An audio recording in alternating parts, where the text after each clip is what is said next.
সব সীমা ছাড়িয়ে যাচ্ছে মালদ্বীপ। ভারতের পর এই দেশের সাথে শত্রুতা মজুর, পেলেন হাতে নাতে জবাব। হ্যাঁ বন্ধুরা, সবকিছু জানাবো আজকের এই ভিডিওটিতে ডিটেলসে। তার আগে ছোট্ট রিকোয়েস্ট যে প্লিজ চ্যানেলটিকে সাবস্ক্রাইব করে ভিডিওটিকে ছোট্ট একটি লাইক করুন, কারণ আপনার ছোট্ট একটি লাইক আর চ্যানেলটিকে সাবস্ক্রাইব করলে আমাকে মোটিভেট করে এরকম টাইপের ইন্টারেস্টিং ভিডিও আপনাদের সামনে নিয়ে আসার জন্য। তো চলুন আজকের এই ভিডিওটি শুরু করি সম্পূর্ণ ডিটেলসে। বিগত কয়েক মাস ধরে ভারত মালদ্বীপ সম্পর্ক যথেষ্ট প্রভাবিত হয়েছে। পাশাপাশি মালদ্বীপের বিভিন্ন বিতর্কিত পদক্ষেপ উঠে এসেছে আলোচনার কেন্দ্রবিন্দুতে। তবে এবার ভারতের সাথে সম্পর্ক প্রভাবিত করার পর আরও একটি দেশের সাথে রীতিমতো শত্রুতা বাড়িয়ে নিয়েছে এই দ্বীপরাষ্ট্রটি। এই প্রসঙ্গে প্রাপ্য পাওয়া তথ্য অনুযায়ী জানা গিয়েছে যে মালদ্বীপের প্রেসিডেন্ট মোহাম্মদ মুইজ্জু এবার ইসরায়েলের নাগরিকদের তার দেশে প্রবেশ নিষিদ্ধ করেছে। জানা তো এটাও গিয়েছে গাজাকে ঘিরে মালদ্বীপের ক্ষোভ রয়েছে।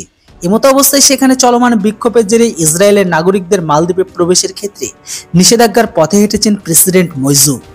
এইদিকে এই বিষয়টির পরিপ্রেক্ষিতে প্রতিক্রিয়া দিয়েছেন দেশের স্বরাষ্ট্রমন্ত্রী আল ইহসান। তিনি জানিয়েছেন ইসরায়েলি পাসপোর্ট থেকে মালদ্বীপে প্রবেশ নিষিদ্ধ করা হচ্ছে এই মুহূর্তে। পাশাপাশি সামগ্রিক বিষয়টির জন্য একটি বিশেষ কমিটিও গঠন করা হয়েছে বলে জানা গিয়েছে। যদিও স্বাভাবিকভাবে মালদ্বীপের এহেন সিদ্ধান্তে তীব্র বিরোধিতা ও সমালোচনা করেছেন ইসরায়েলিরা। ইতিমধ্যে ইসরায়েলের বিদেশ মন্ত্রকের মুখপাত্র ওরেন মার্স্টেইন এই প্রসঙ্গে জানিয়েছে যে ইসরায়েলের নাগরিকদের মালদ্বীপ যাওয়া থেকে বিরত থাকা উচিত এই মুহূর্তে। যারা এখন এই মুহূর্তে ওই দেশে আছেন তাদেরও তৎক্ষণাৎ ফিরে আসা উচিত এই দেশ থেকে ছেড়ে। তবে এই আবহে ভারত নিয়ে শুরু হয়েছে আলোচনা। সোশ্যাল মিডিয়ায় ইসরায়েলি নাগরিকরা ভারতীয় সমুদ্র সৈকতের ছবিও শেয়ার করেছেন, যেটি ভারতীয় পর্যটকদের ক্ষেত্রে একটি ইতিবাচক দিক হিসাবে বিবেচিত হচ্ছে। তবে ইতিমধ্যে সোশ্যাল মিডিয়াতে ইসরায়েলের ওয়ার রুম অন এক্স নামের একটি পেজে জানিয়েছে মালদ্বীপের চেয়ে ভারতের লাক্ষাদ্বীপ অনেক বেশি সুন্দর। এই প্রসঙ্গে জানিয়ে রাখি, গত জানুয়ারি মাসে ভারতের প্রধানমন্ত্রী নরেন্দ্র মোদী ঠিক সেমভাবে লাক্ষাদ্বীপে উপস্থাপিত করেছিল সমগ্র বিশ্বের সামনে। এইদিকে লাক্ষাদ্বীপের এইভাবে প্রচারকে নিজেদের পর্যটনের হুমকি হিসেবে দেখেছিল মালদ্বীপ, আর তারপর থেকে শুরু হয় বিতর্ক। এইদিকে আবার ইসরায়েলের যে শুধু লাক্ষাদ্বীপের ছবিকে নেট মাধ্যমে বা সোশ্যাল সাইটে শেয়ার করেছে এমনটা কিন্তু একদমই নয়। এর পাশাপাশি তারা ভারতের আরও কিছু সমুদ্র সৈকতের ছবিও শেয়ার করেছে, যেগুলির মধ্যে রয়েছে কর্ণাটকের উডুপি।